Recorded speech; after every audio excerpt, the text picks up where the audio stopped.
শুনতে শুনতে আমার কথায় অভ্যস্ত হয়ে গেছে যে আমি কি কথা বলতে পারি এটা আপনাদের জানাই আছে। কিন্তু ঘটনা হলো, আমার খুব ইচ্ছা ছিল অচিন্ত্যদার কথা শুনবেন, কিন্তু অচিন্ত্যদার কথা দিয়েছে যেহেতু আমাদের সময় সীমিত, তাই প্রার্থনার পরে তিনি আমাদের ঠাকুরের কথা শোনাবেন। প্রার্থনার পর নাম পাঠ কীর্তনের হওয়ার পর তিনি আমাদেরকে ঠাকুরের কথায় অনুপ্রাণিত করবেন।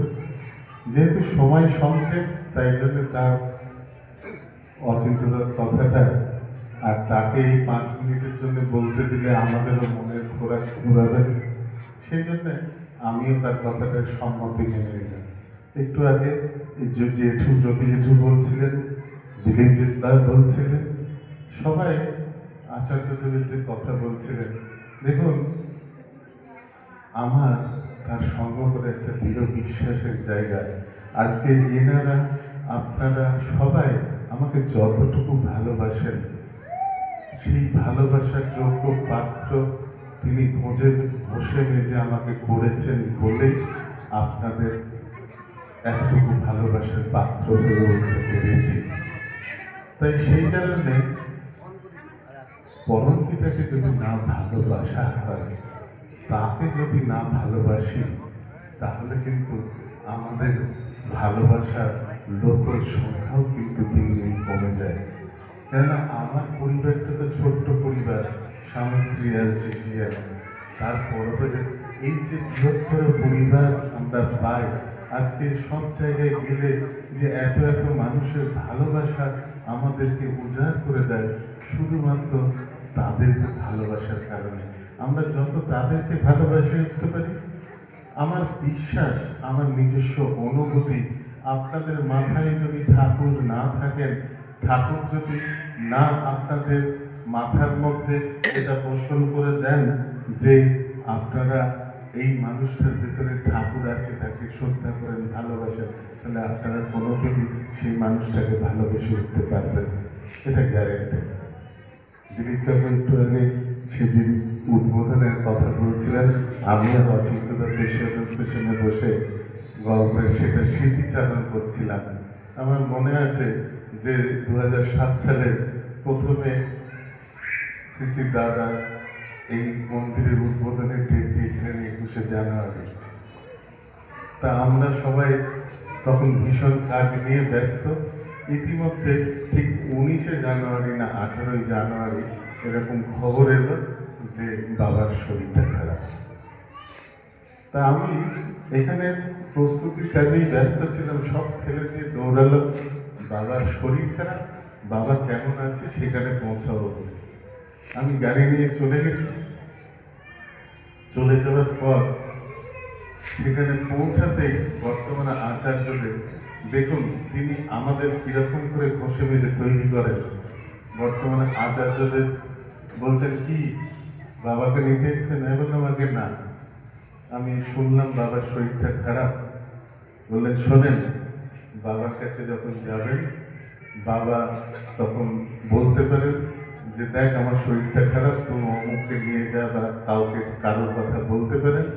আপনি একটাই কথা বলবেন যে আপনার যেদিন শরীর ভালো হবে সেদিন বেথরবাড়ি মন্দির উদ্বোধন হবে। আমার আর কোনো প্রত্যাশা নেই, কোনো প্রার্থনা নেই।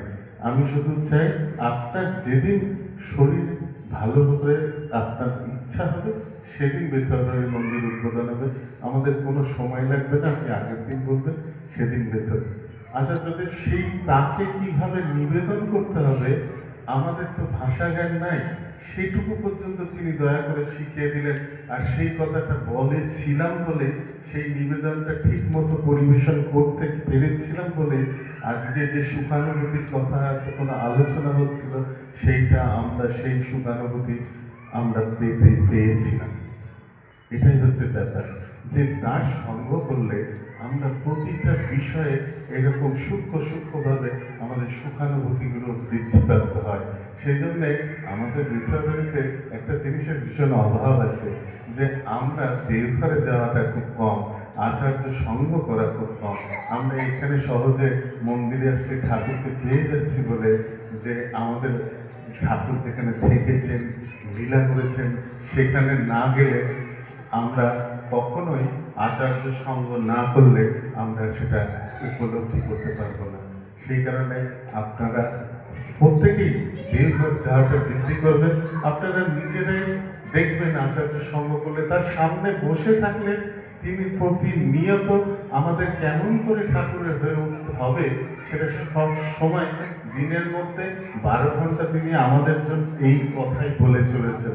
তার নিজস্ব সময় বাদ দিয়ে নিজের কোনো সময় না রেখে শুধু আমাদের জন্যে আমরা যাতে তার হয়ে উঠি, তার হয়ে উঠি। আমাদের আচার্যদেব কিরকম জানেন? তিনি দয়া করে আমাদেরকে বলেছে, আমাকে এখন সুযোগ করে দিয়েছেন বাবার সমাধির কাজটা দুর্গাপুরে করার জন্য। আমি সেই আশীর্বাদ পেয়েছি। আমার জানি না পূর্বপুরুষের কোনো স্বীকৃতির ফলে তিনি এই আশীর্বাদটা করেছেন।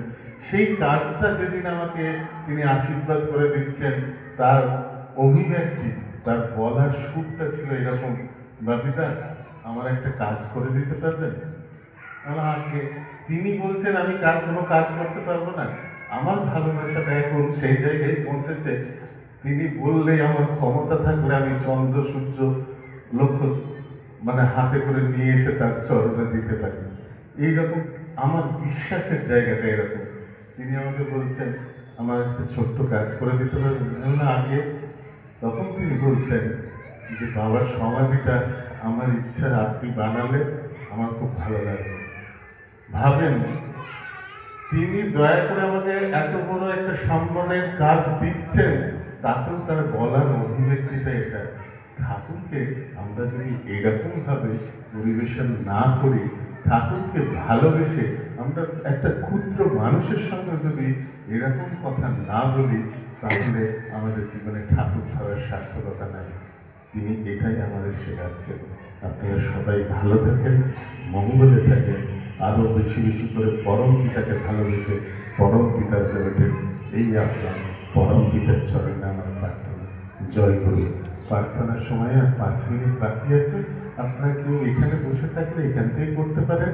প্রার্থনা আমাদের ওপরে মন্দিরেই হবে। জয় গুরু।